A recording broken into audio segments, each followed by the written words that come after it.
Okay.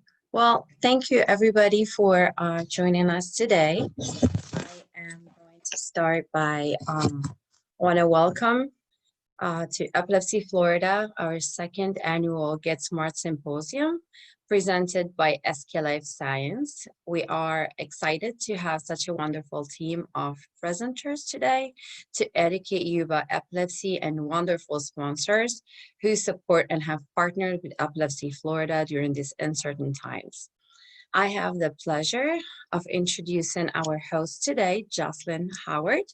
As a Pennsylvania native who swapped her snow boots for sandals, Jocelyn is a graduate from the University of Florida and decided to stay in Gainesville to join the CB4 news team. She is currently a very successful newscaster in the Jacksonville area. Welcome, Jocelyn Howard. Thank you. Oh, yeah, okay. I'm muted. Here's Zoom for today. Awesome. Good to see everybody. Thank you all for joining us. First off, Dr. Katani, thank you for your effort to bring this great symposium to Florida. I'm really excited to hear from all of our presenters today.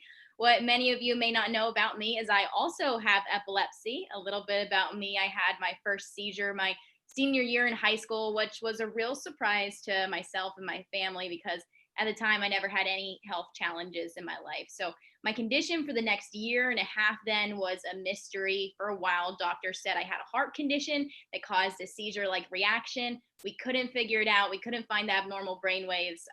But just before my first seizure, I had already applied to go to the University of Florida. So as you can imagine, as a Northerner, how good palm trees sounded. I wanted UF to be my adventure.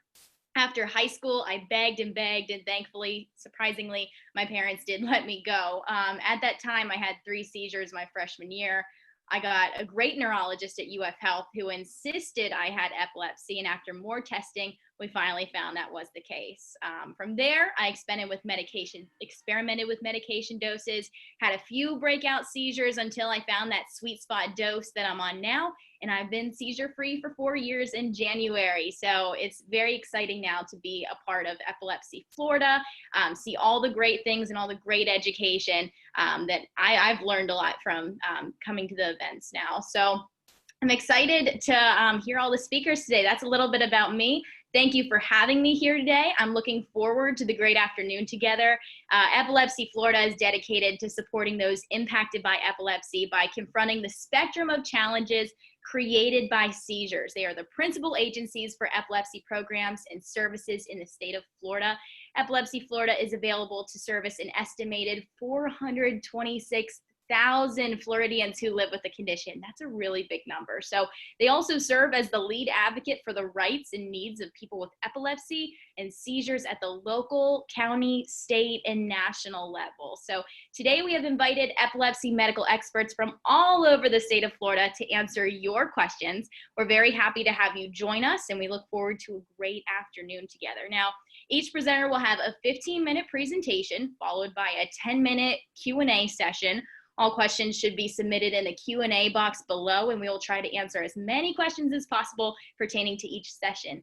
I would also like to mention we have a virtual photo booth for today's event. The link to our virtual photo booth has been inserted in the chat box. Please feel free to take photos during the event. Tag us on Instagram at epilepsyfla, and I will now pass it over to Rob Foligno from SK Life Sciences to introduce our first presenter today.